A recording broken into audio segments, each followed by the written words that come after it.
Bonjour et bienvenue sur Algomus. Nous sommes toujours dans le développement du site algomus.fr et après avoir réalisé nos maquettes, après avoir vu comment on allait construire nos pages, quels sont les éléments qu'on allait mettre dessus et comment ils allaient être organisés, et que l'on a appliqué la charte graphique sur ces éléments, il est temps maintenant de commencer à développer notre page. Alors le développement de notre page va se baser sur deux langages de programmation qui sont le HTML et le CSS. Alors pourquoi deux langages? Eh bien simplement parce que chacun de ces langages va prendre une partie du développement.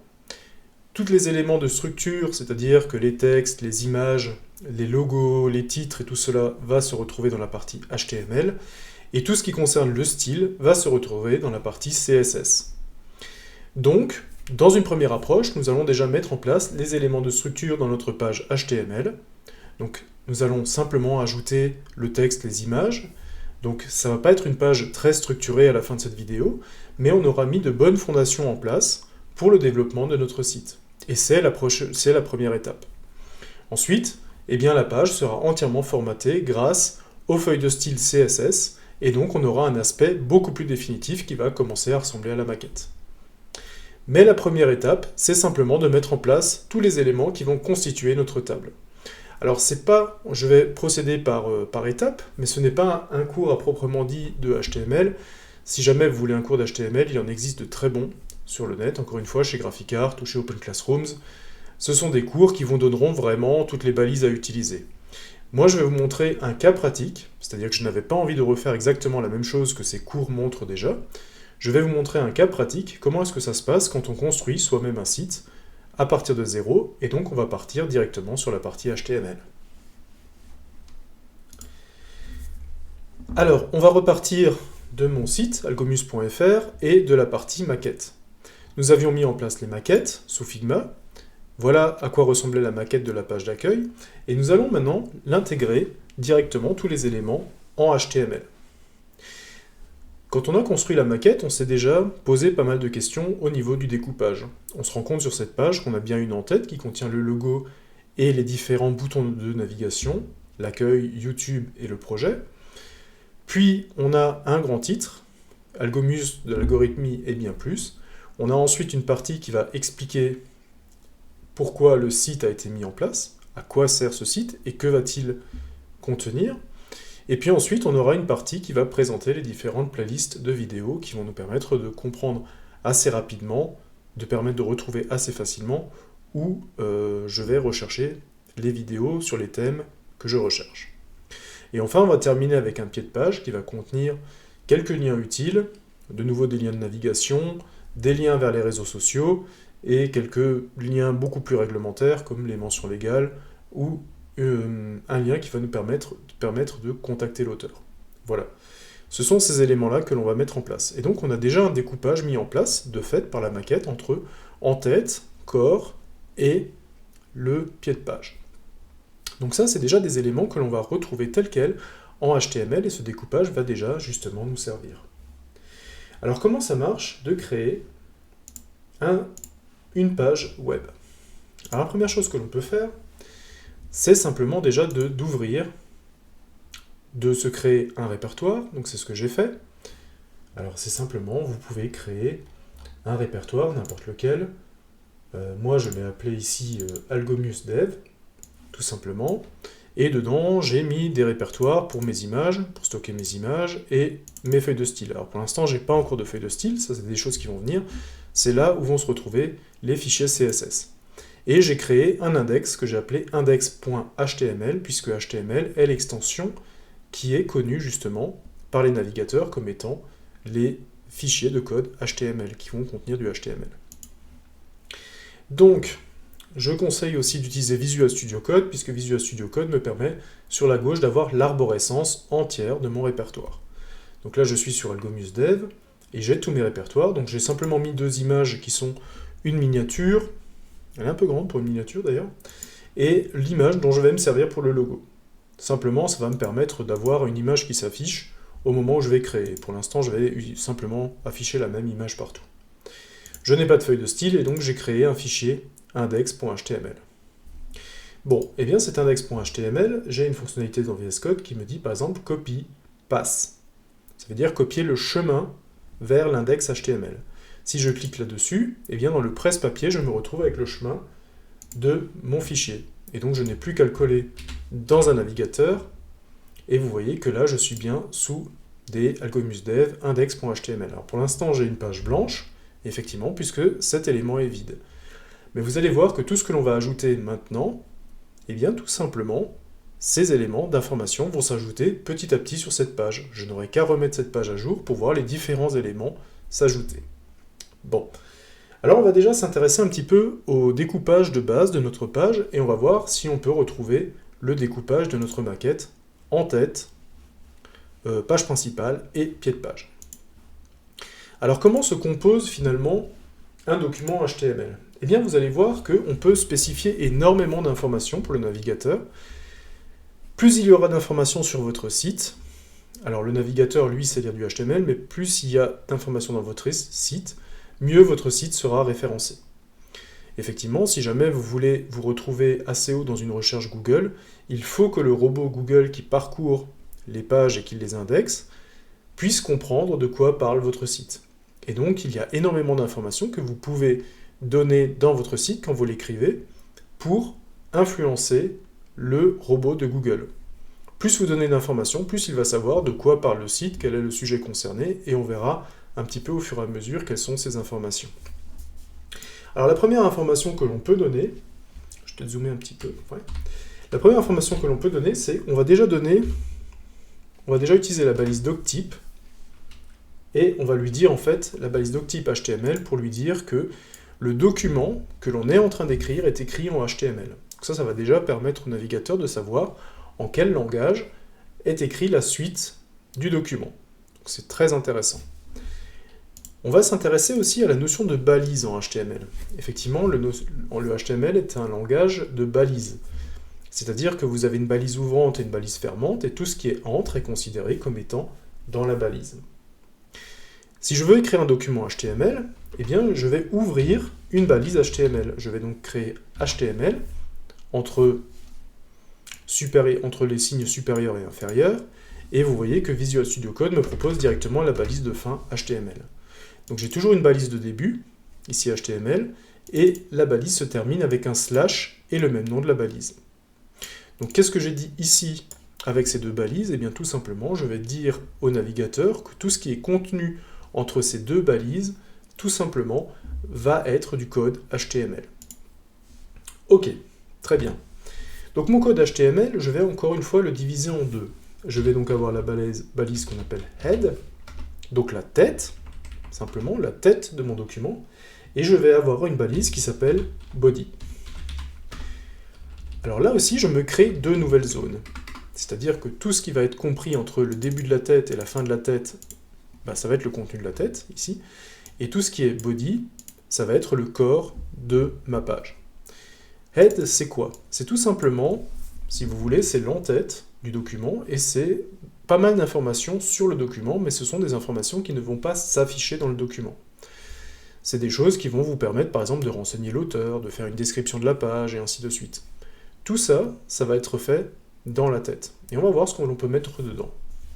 Body, eh bien, c'est la balise qui va vous permettre de créer le corps de votre page. Tout ce que vous mettez dans body sera affiché dans votre page HTML, dans votre navigateur. Alors, qu'est-ce que l'on peut mettre dans la tête? Alors, dans la tête, on peut déjà spécifier, par exemple, quel est le type de caractère que nous allons utiliser. Tout ça, ce sont des balises méta qui existent, et on va dire en fait que l'intégralité de ce que nous écrivons va être fait en UTF-8. Donc ça permet en fait tout simplement de ne pas avoir de problème avec les lettres françaises. Si par exemple on utilise des CCD, des caractères accentués, ce genre de choses, on va dire en fait que le reste du document est écrit en UTF-8. Donc ça, si vous voulez plus d'informations sur les différentes balises qui existent, eh bien tout simplement vous avez des sites comme par exemple la Fondation Mozilla, qui vous donne par exemple des références sur les éléments HTML et qui vous parle de chacune des balises. Par exemple, la balise HTML, elle vous explique, si vous allez sur chacune des balises, elle va vous donner le détail, quels sont les attributs de la balise, et ainsi de suite. Donc là, si vous voulez par exemple plus d'informations sur la balise head, il suffit d'aller sur la balise head ici, et de chercher, et vous aurez encore une fois tout le contenu qui peut se retrouver dans une balise head. Donc la plupart du temps, dans la balise head, c'est simplement des informations sur le document, ce qui va suivre, ou quels sont peut-être aussi peut-être des documents que l'on va insérer. On va retrouver ici aussi des feuilles de style, on va retrouver les scripts JavaScript, tout ce genre de choses. Donc c'est simplement des choses qui ne s'affichent pas, mais dont la page va avoir besoin pour fonctionner correctement. Alors continuons, j'ai donc dit qu'effectivement on va écrire en caractère français, je lui ai donc dit que le caractère sera donc de l'UTF-8. Alors il y a d'autres choses que l'on peut retrouver dans les balises méta. On peut par exemple utiliser la balise viewPort, l'attribut viewPort qui va vous permettre d'avoir un affichage sur différents types, un affichage optimal sur différents types d'appareils. Là aussi, c'est quelque chose, c'est plus une convention de nommage qu'autre chose, mais ça permet en fait d'avoir, donc je vous propose de la mettre en place, cette balise-là, elle vous permet en fait d'afficher correctement votre page sur, que ce soit un smartphone, que ce soit un écran d'ordinateur, une télé, ou ainsi de suite. Donc c'est plusieurs propriétés. Donc vous voyez que la première, on va essayer de dire que la largeur, en fait, va s'adapter à la largeur de l'appareil. Donc ça, c'est la première propriété. Et on va aussi dire que l'initial scale, c'est-à-dire le zoom initial, va être de 1. C'est-à-dire il va être de 100%. Donc votre page va s'afficher avec un zoom de 100%, donc on va réinitialiser le zoom, et va bien prendre la totalité de la largeur disponible sur l'appareil. Donc ça c'est quelque chose que je vous recommande de mettre en tête, puisque ça va permettre en fait à votre site de s'afficher correctement sur tous les appareils sur lesquels il sera consulté. Enfin, vous avez la balise méta qui vous permet d'avoir une description. Donc ça aussi, si jamais vous voulez savoir à quoi correspondent exactement chacune de ces balises, la documentation existe et vous reprécisera beaucoup plus ce que l'on est en train de faire ici. La description du site, c'est tout simplement, vous pouvez mettre une page de description, 2 ou 3 phrases qui vont décrire votre site. Bon. Je vais mettre « c'est un super site » sur la programmation. Cette balise de description, elle est des fois utilisée pour Google, par exemple, quand elle indexe votre site, par exemple, quand elle a le descriptif dans la recherche Google, c'est la description qui est souvent prise en compte, quand elle est exploitable. Enfin, une fois cette balise méta terminée, on peut encore mettre des informations, par exemple, sur l'auteur. Bon, par exemple, name. Alors là, cette fois-ci, la propriété, c'est author. Voilà.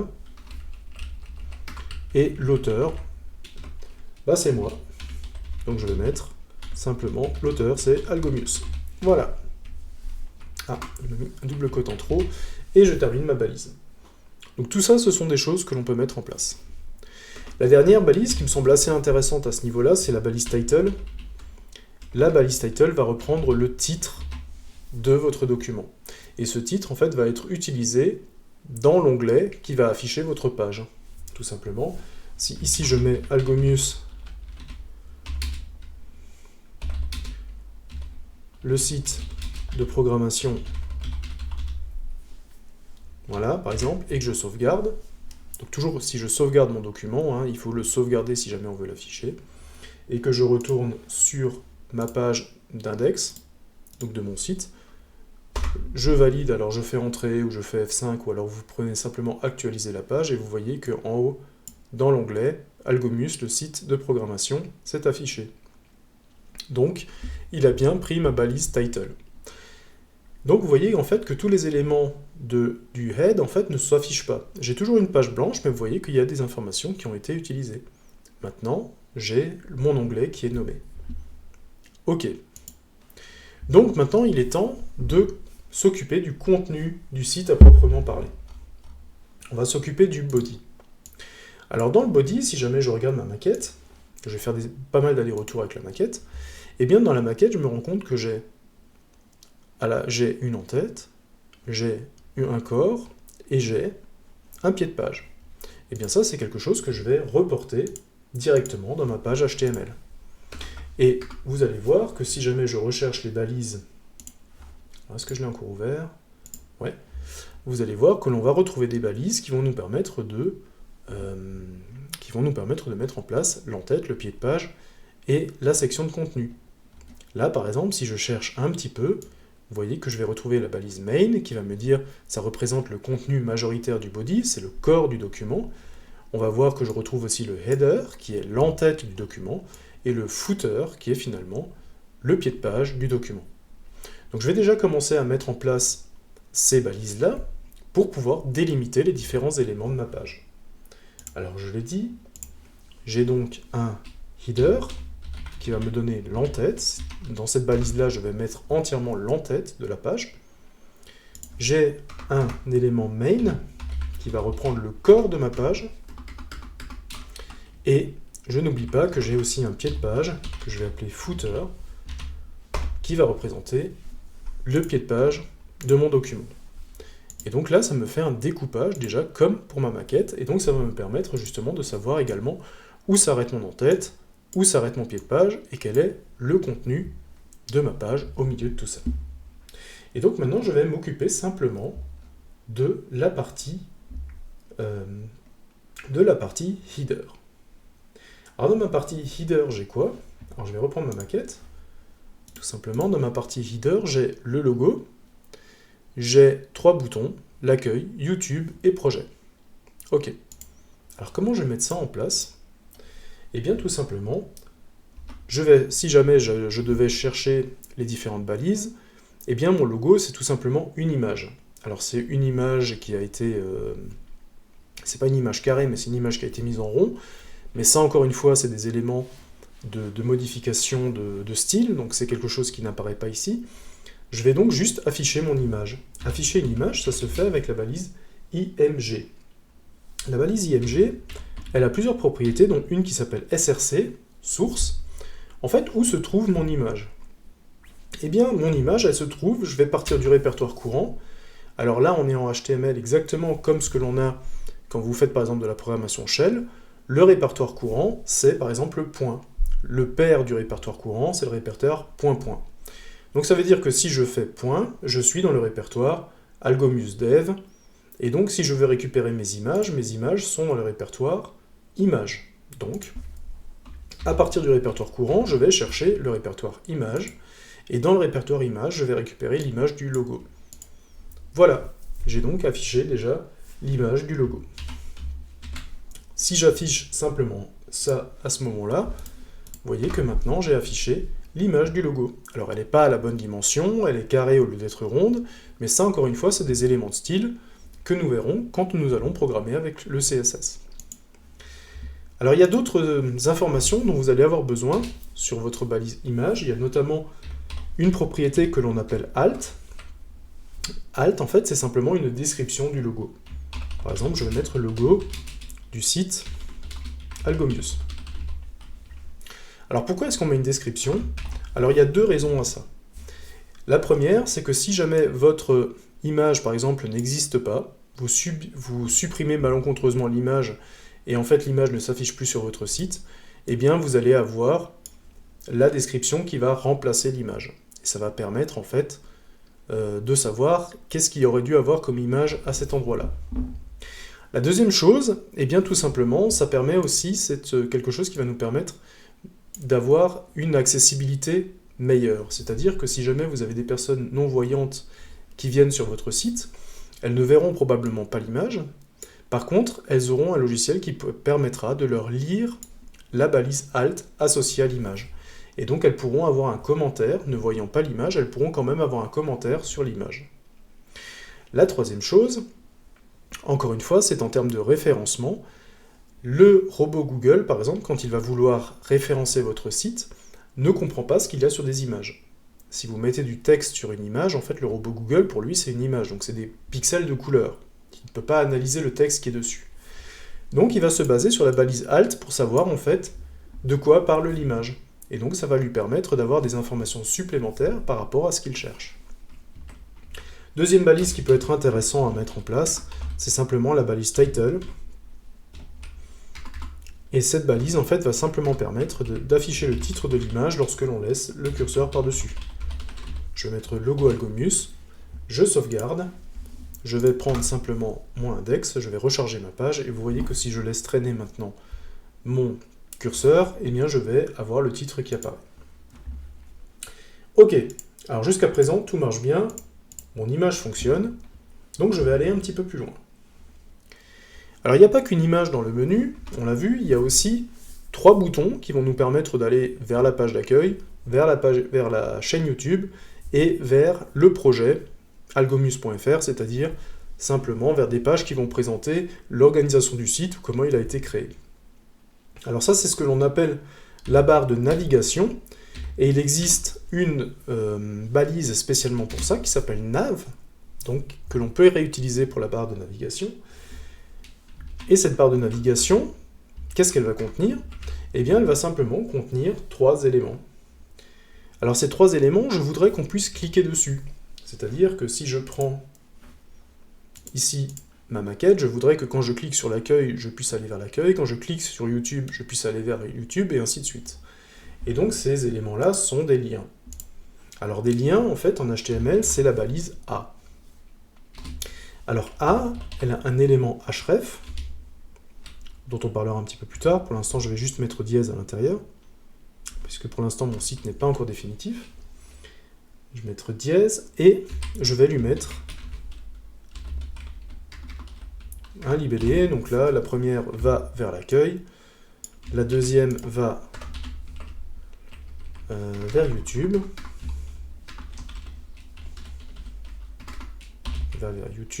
voilà, et la troisième va vers le projet. Pour l'instant, j'ai mis simplement un dièse à l'intérieur.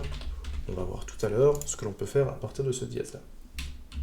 Ok, ça marche. J'ai ma barre de navigation, j'ai mon image, je vais simplement recharger ma page.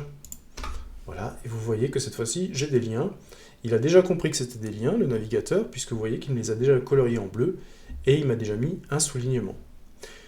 Comment est-ce qu'il a fait ça? Eh bien tout simplement, si je vais sur « Inspecter », on se rend assez vite compte que, effectivement, si je vais sur les liens, eh bien vous voyez qu'il y a déjà une couleur qui est associée, un curseur qui est associé, et texte décoration underline, c'est-à-dire qu'il les a déjà traités en souligné.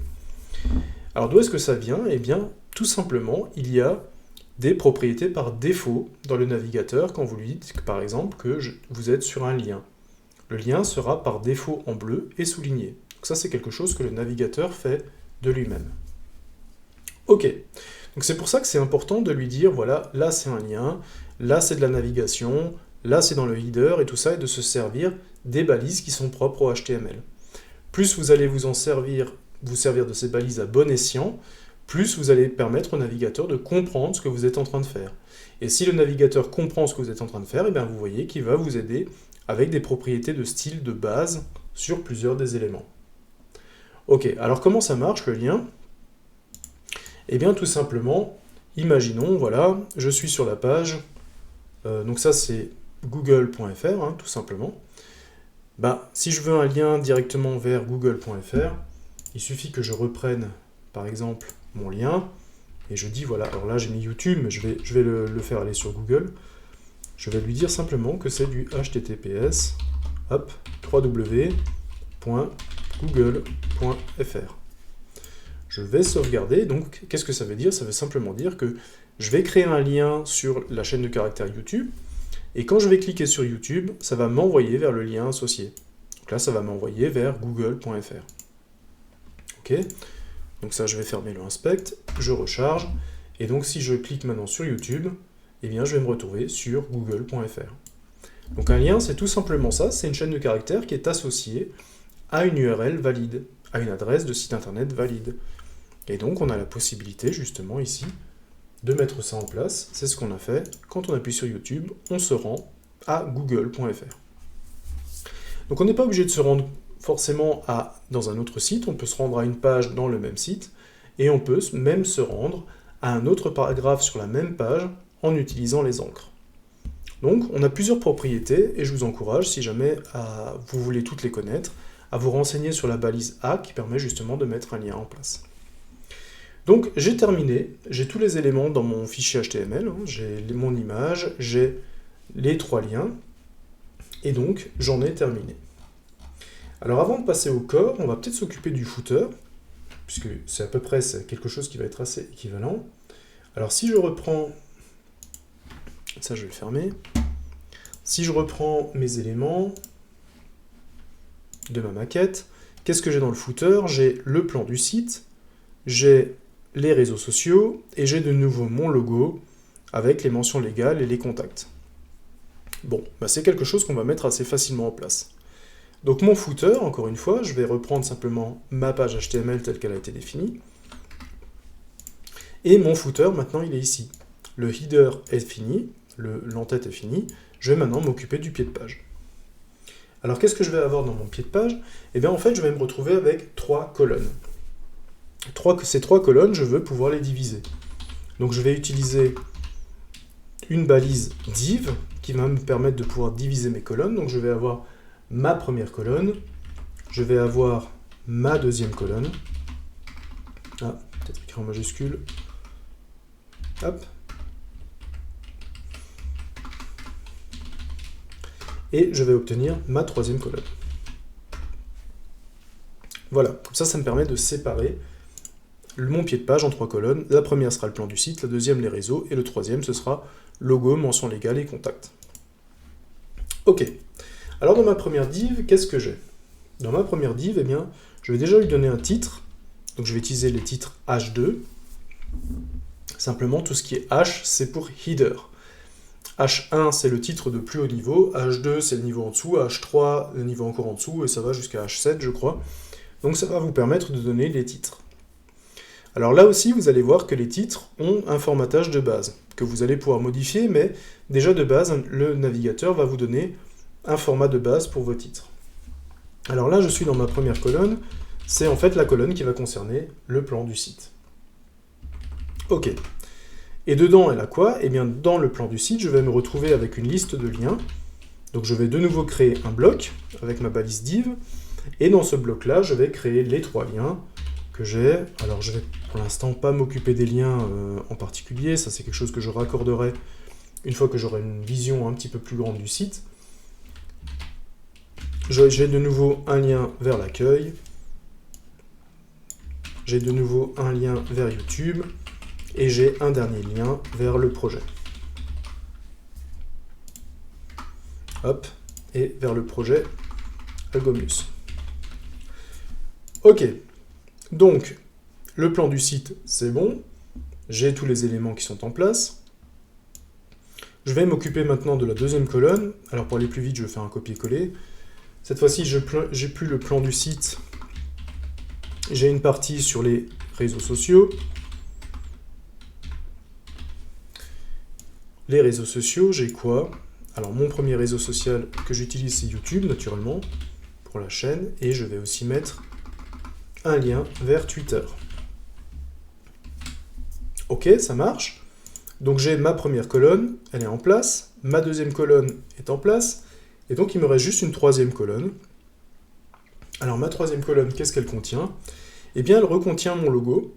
Donc je vais simplement reprendre l'image que j'avais mis dans mon en-tête. Voilà, qui va récupérer mon logo.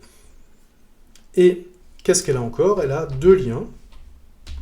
C'est-à-dire que je vais créer un bloc avec mes 2 liens. Et donc, ce bloc-là va avoir un lien vers les mentions légales. Donc ce seront toutes les informations que je vais devoir donner dans mon site. Vous savez que quand on crée un site internet, il y a des informations à donner, notamment des noms, des informations sur l'auteur, des informations sur l'hébergeur, une adresse de contact qui permet de contacter l'auteur en cas de litige, en cas de contenu qui pourrait peut-être ne pas être correct, eh bien il faut pouvoir contacter l'auteur. Donc c'est des mentions légales qui sont pas vont pas être très et qui vont pas prendre énormément de place sur mon site, puisque je ne suis pas un site marchand, je ne vends rien, je n'achète rien, et en plus je ne sauvegarde pas les informations des utilisateurs qui viennent sur mon site.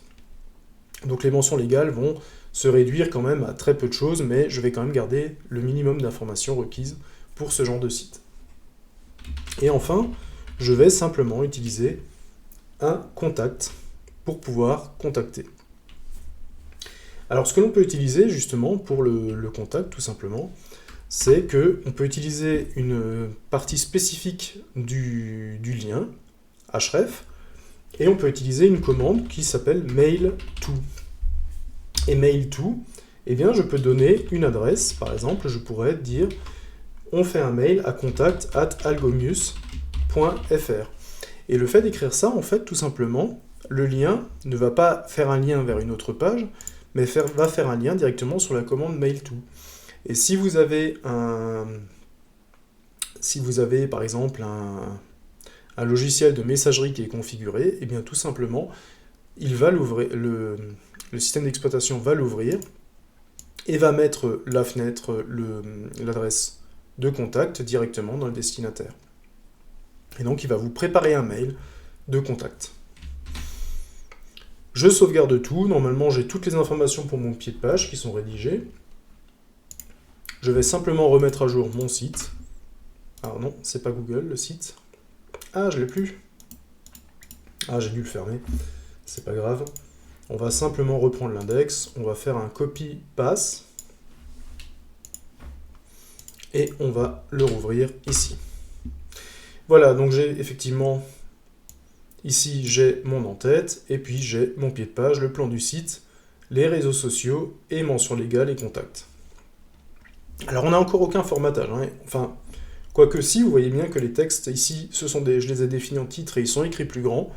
Ça aussi, c'est un formatage qui vient de base par le navigateur, puisque j'ai dit que ces zones devaient contenir un titre.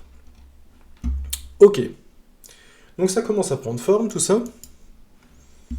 Maintenant, je vais m'occuper, en fait, de la partie du milieu, c'est-à-dire des derniers éléments. J'ai fait mon header et mon footer, je vais donc m'occuper des derniers éléments. J'ai le header, j'ai le footer, donc il faut que je m'occupe, j'ai un titre, le grand titre de ma page à placer, qui parle d'Algomius. J'ai une section qui va permettre de décrire ce que va proposer le site. Et j'ai une deuxième partie qui va simplement reprendre des petites vignettes où on va parler des vidéos classées par thème. Ok, donc ça c'est la partie main que l'on va mettre en place. Et donc vous voyez qu'elle a un titre H1, donc le titre principal, elle a une section pour expliquer le site et une section vidéo. Eh bien, ce découpage, encore une fois, je vais exactement le mettre en place de cette façon-là. J'ai un titre H1, donc c'est le titre principal, hein, c'est le header 1. Ça aussi, on va voir qu'il y a des règles sur les titres si jamais vous voulez que votre site soit bien indexé. Par exemple, il faudrait un titre de niveau 1, il en faudrait qu'un seul par page quand vous en faites un. Donc là, j'en ai qu'un seul, et il est ici.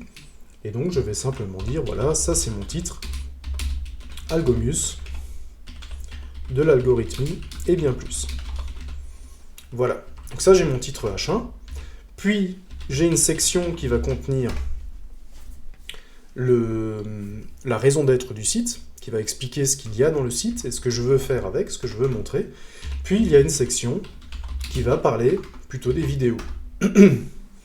Donc je reprends de nouveau, je reprends le découpage à la lettre, j'ai un titre 1, j'ai une section qui va expliquer le site, et j'ai une section vidéo. C'est de nouveau les trois sections que je retrouve ici. Le titre, la première section, la deuxième section. Ok. Alors qu'est-ce qu'il y a dans la première section? Eh bien en fait, la première section va contenir... Donc le titre, j'ai plus rien à faire, hein, le titre a été déclaré ici, j'ai plus rien à faire. Dans la section, là, je me retrouve avec une image. Alors pour l'instant, c'est une image, simplement, c'est une image de miniature que je vais utiliser. Hein. Et de l'autre côté, j'ai un petit texte, donc j'ai un titre avec un petit texte et un bouton en dessous. Ok, ça marche. Du coup, comment est-ce qu'on va faire ça? On va simplement prendre, alors dans ma première section, eh bien tout simplement, j'ai une image. Donc je vais reprendre la balise image, je vais récupérer son source. Son source, une fois de plus, je vais le récupérer dans le répertoire image. Donc je pars toujours de point répertoire courant, je vais chercher dans image, je vais chercher anniversaire par exemple. Alors j'ai toujours, ça c'est une habitude qu'il faut garder, hein, de toujours spécifier le alt et le title. Ça permet de donner beaucoup d'informations parce qu'effectivement, de nouveau, le crawler ne peut pas, enfin le robot Google ne peut pas lire les images et donc plus vous allez donner d'informations, plus il va associer d'informations à votre site. Alors là, je vais dire par exemple, second anniversaire Algomius, anniversaire Algomius, qui va permettre effectivement de dire ce qu'il y a sur l'image. Et là, pareil, c'est le title, je vais l'appeler second anniversaire. Anniversaire. Voilà. Donc j'ai mon image qui est parfaitement décrite. De l'autre côté, sur la partie de gauche, donc ça c'est le premier élément, sur la partie de gauche, on va simplement dire... Alors là, je vais créer vraiment une div, encore une fois. Alors une div, c'est simplement un bloc qui va contenir elle-même des éléments. Alors pourquoi je crée une div à ce niveau-là? Tout simplement parce que sur ma maquette, j'ai bien l'image qui prend toute la partie de gauche et j'ai le reste qui prend toute la partie de droite. Et donc j'ai un élément à gauche, un élément à droite. Et l'élément de droite va contenir un titre, un texte, un lien. Ok. Donc il va contenir, la première chose va contenir un titre. Donc je l'appelle de nouveau un titre. Alors le titre H1, c'est mon titre principal. Donc là, je suis sur un titre de niveau plus bas. Je suis sur un titre H2. Donc je vais la dire, expliquer simplement. Et puis je vais mettre un petit peu de texte. Et ce texte, je vais utiliser une balise paragraphe. Voilà, alors je ne vais pas tout remettre, hein, mais là, je mettrai un petit texte. Voilà, pour avoir le paragraphe qui va contenir mon petit texte. Et puis dernière chose, il me manque naturellement un bouton vers mon projet.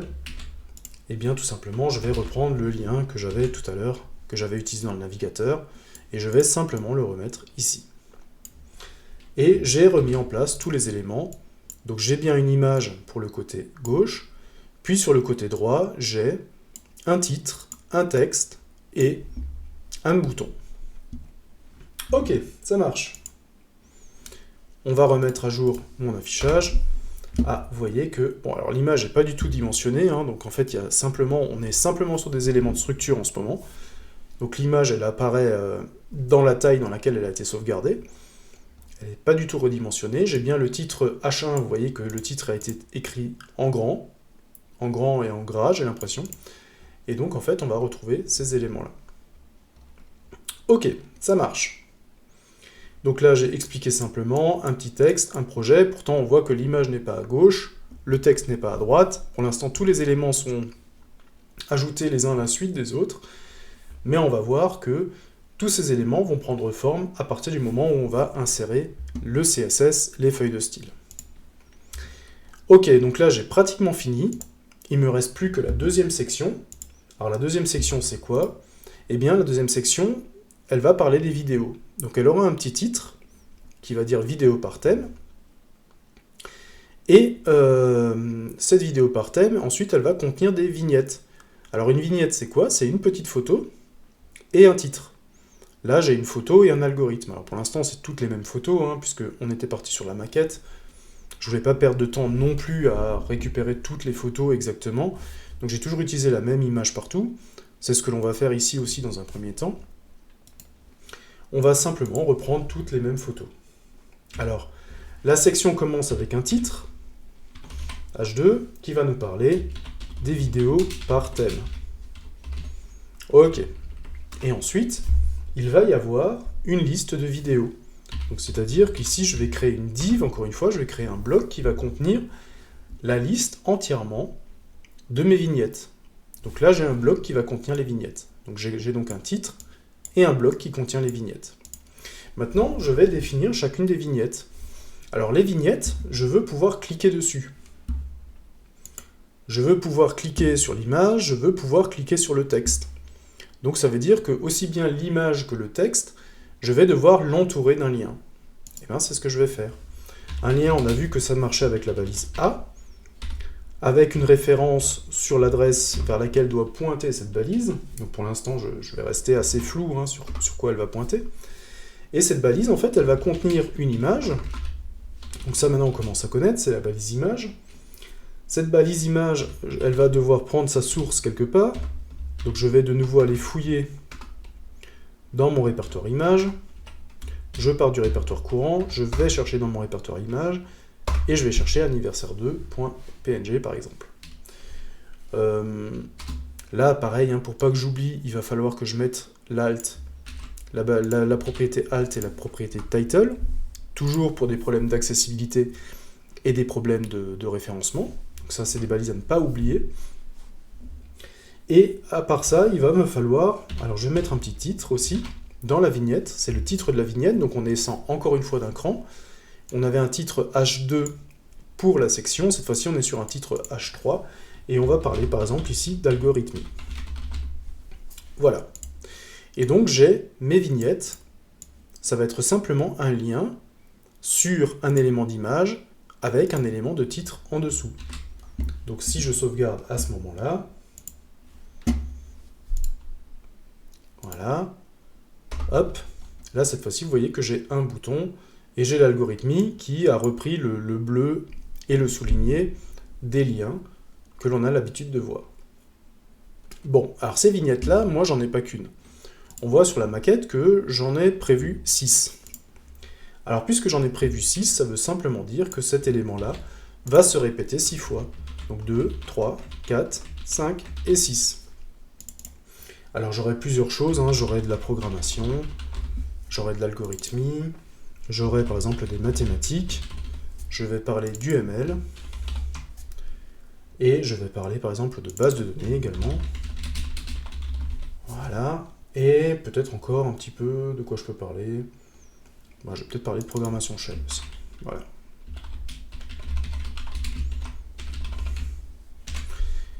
Voilà. Et donc,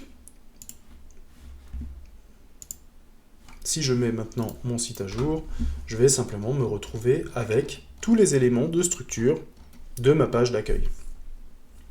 Alors pour l'instant, c'est pas très beau, hein, et ça ressemble pas encore à la maquette. On n'a pas les couleurs, on n'a pas d'alignement, on n'a pas... Des choses ne sont pas vraiment à leur place, mais pourtant tous les éléments de structure sont déjà en place. Et le HTML va finalement très peu évoluer par rapport à ce qu'on vient de mettre en place.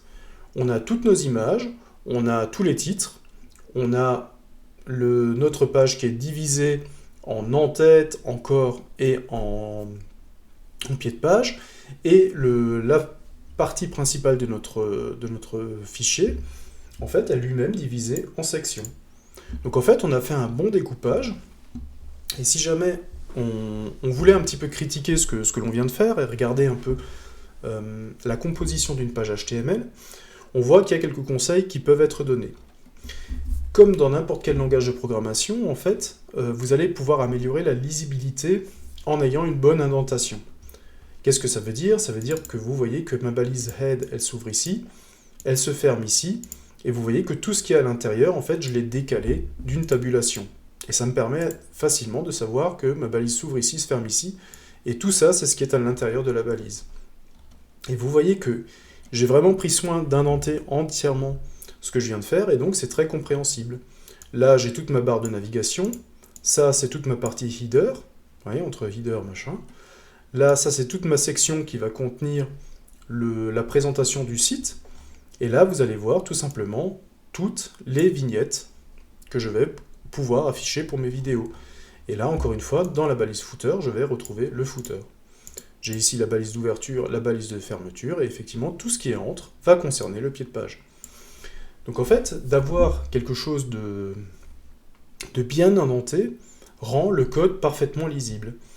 Et le code lisible, en fait, va vous faire gagner énormément de temps quand vous avez des modifications à faire. Et des modifications, il va y en avoir énormément. Pour l'instant, les images ne sont pas définitives, les alt ne sont pas définitives non plus, les titles non plus, la plupart des liens sont inactifs pour l'instant, ils ne pointent pas vers quelque chose, et donc il y a encore énormément de travail à faire. Donc, le fait d'être lisible dès le début va vous permettre de comprendre très facilement où vous en êtes et de pouvoir modifier les choses. Donc maintenant, la prochaine étape, simplement, ça va être de repartir sur le fichier CSS, c'est-à-dire de créer une feuille de style pour ce site-là, et que l'on puisse enfin mettre en place des éléments d'alignement, des éléments de couleur, pour que notre site ressemble enfin à la maquette. Mais cette première étape, au niveau du HTML, est terminée. Tous les éléments de structure sont à leur place. Les titres, les textes, les images, tout est là. Il n'y a plus qu'à formater et on est bon. Première étape maintenant qui va nous amener à la création du site algomus.fr avec cette partie structure où nous avons vu comment mettre en place nos premiers éléments HTML. Nous avons insisté sur l'indentation qui permet d'avoir un code qui est parfaitement compréhensible et parfaitement modifiable, puisqu'effectivement nous allons passer et repasser énormément de fois sur ce code jusqu'à ce que le site soit complètement opérationnel. Et la prochaine étape maintenant va simplement être de mettre une feuille de style sur ces éléments de structure et pour se rapprocher au maximum de la maquette. C'est la prochaine étape et nous le verrons donc dans la prochaine vidéo. Là encore une fois, je suis très impatient de mettre ces éléments de style en place pour que enfin on arrive à quelque chose qui ressemble à la maquette. Donc je vous dis à très vite pour la suite du développement du site algomus.fr.